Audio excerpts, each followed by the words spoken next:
Yang di-Pertua, soalan ledang nombor 3. Terima kasih Puan Timbalan Yang di-Pertua. Terima kasih soalan dari Yang Berhormat Ledang. Kementerian Pendidikan Malaysia sentiasa komited melaksanakan reformasi pendidikan secara berterusan. Pelan Pembangunan Pendidikan Malaysia 2013-2025 telah menggariskan 11 anjakan termasuk anjakan 7 iaitu memanfaatkan ICT bagi meningkatkan kualiti pendidikan di Malaysia. Pada tahun lepas, Dasar Pendidikan Digital telah pun diluncurkan pada 28 November 2023. Sekali lagi memperkukuhkan pelaksanaan PPPM 2013-2025 dalam usaha melahirkan generasi fasih digital dan berdaya saing menggunakan teknologi digital secara bersepadu, kreatif, inovatif, bertanggungjawab dan beretika. KPM mengukur kemahiran digital murid melalui laporan skor kompetensi digital atau dengan izin Digital Competency Score, DCS.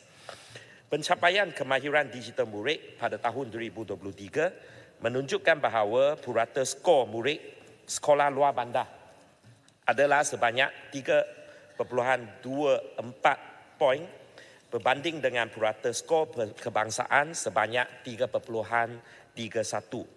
Manakala purata skor bagi murid sekolah bandar menunjukkan skor yang lebih tinggi iaitu sebanyak 3.34. Maka sememangnya ada jurang di antara murid kita di bandar dan juga di luar bandar.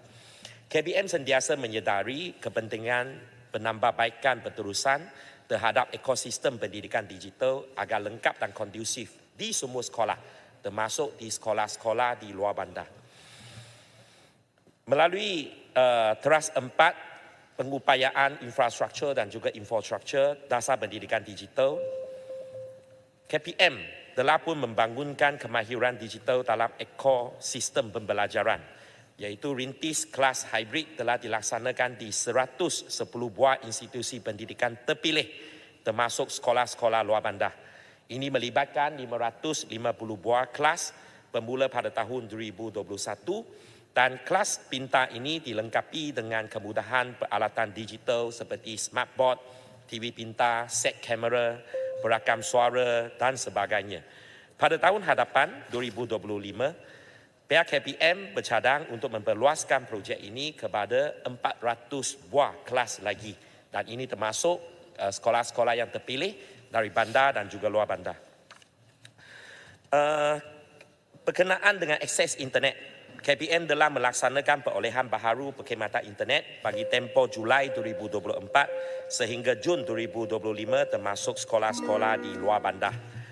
Dan khas untuk sekolah-sekolah luar bandar, KPM telah memperkasakan sebanyak 367 buah pusat kegiatan guru dan 16 buah sektor sumber dan teknologi pendidikan Jabatan Pendidikan Negeri di seluruh negara, termasuk di luar bandar sebagai pusat kecemerlangan dengan izin Center of Excellence untuk inisiatif pendidikan digital sejak tahun 2022.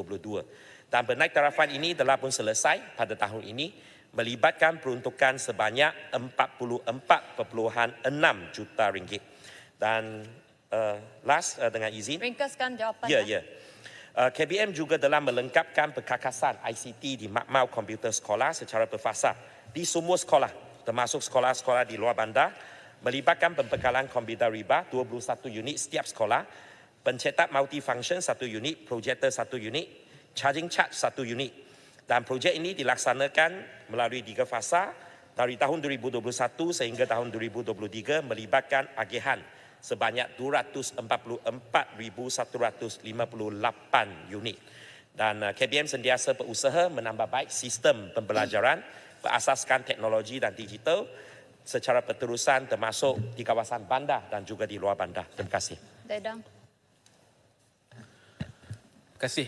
Terima kasih kepada Ibu Muhammad Timbalan Menteri atas jawapan yang bernas tadi dan saya percaya amat penting untuk kita lihat tentang bakat di kalangan anak-anak pelajar-pelajar kita untuk tujuan masa depan.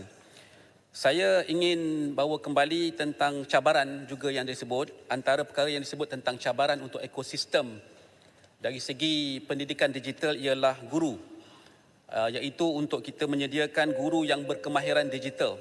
Kalau lihat daripada segi statistik, kalau Terus diizinkan. kepada soalan ya. Betul ya. Sebelum sampai pada soalan tu, tahap kompetensi digital guru 2021 ialah 2.2% ialah pada advance, 39.9% ialah tahap pertengahan dan 57.9% adalah pada tahap basic sahaja. Jadi dekat-dekat 58% tahap kompetisi guru kita pada tahap basic sahaja. Jadi tapi ini 2021. Cuma soalan saya ialah apakah tindakan pihak kementerian untuk meningkatkan kompetisi guru, mungkinkah melalui latihan ataupun upskilling supaya mereka juga dapat bantu didik anak-anak supaya dapat meningkatkan kemahiran mereka. Terima kasih. Terima kasih Yang Berhormat Ledang, terima kasih Puan Timbalan Speaker. Sememangnya pembangunan kompetensi digital guru merupakan salah satu fokus dan teras yang penting di bawah dasar pendidikan digital. Dan dalam pada itu, Puan Timbalan Speaker, pembangunan profesionalisme guru berkenaan dengan pendidikan digital selalu diperkiatkan dan tadi ada disebut oleh Yang Berhormat Ledang berkenaan dengan tahap kompetensi digital guru yang mana tahap asas pada tahun 2021 adalah pada tahap lebih daripada 50%. Saya ingin memberikan sedikit update di sini berkenaan dengan tahap kompetensi digital guru kita yang mana exercise ataupun saringan ini dibuat setiap tahun. Dan pada setakat 30 September 2024, seramai 364,579 guru telah pun disaring dan mereka di tahap lanjutan 6,338 orang bersamaan dengan 1.73%. Untuk tahap asas telah pun turun kepada 23.61%. So kita nampak satu lonjakan untuk memperkembangkan kemahiran kompetensi digital guru. So tahap asas 23.61% bersamaan dengan 86,062 orang. Dan mereka di tahap pertengahan adalah golongan yang paling besar 74.66% bersamaan dengan 272,179 orang. Dan pada masa yang sama, pihak KPM juga mengiktiraf sebahagian daripada guru yang berada di tahap lanjutan sebagai guru jauhari digital, iaitu setakat 30 September 2024, seramai 810 orang guru telah diiktirafkan sebagai guru jauhari digital yang mana mereka adalah mahir dan berkepakaran dalam pengintegrasian teknologi pendidikan digital dan memberikan khidmat bantu dan bimbingan kepada guru-guru setempat. Kita buat secara trainer dengan izin. Puan Speaker. Indra Makota. Terima kasih. Terima kasih Timbalan Menteri. Ada dua perkara. Pertama, soal latihan untuk kompetensi guru itu sejauh mana kurikulum itu didesain oleh kementerian sendiri dan sejauh mana pula ada yang menggunakan latihan-latihan yang disediakan oleh pihak-pihak luar. Sebab dalam dalam jawapan bertulis kepada select committee itu ada yang tak jelas antara dua itu. Yang kedua ialah berbalik soalan asal tadi. Di luar bandar ada masalah, guru juga ada masalah di sekolah masing-masing kerana masalah internet, apps dan sebagainya. Tapi kita ada pusat-pusat guru yang setiap daerah tu ada pusat, saya tak ingat namanya, sejauh mana itu juga digunakan. Terima kasih. Terima kasih Yang Berhormat Indra Makota. Berkenaan dengan bahagian kedua soalan tadi, tadi dalam soalan asal saya, jawapan asal saya telah pun saya sebut berkenaan dengan pusat kegiatan guru.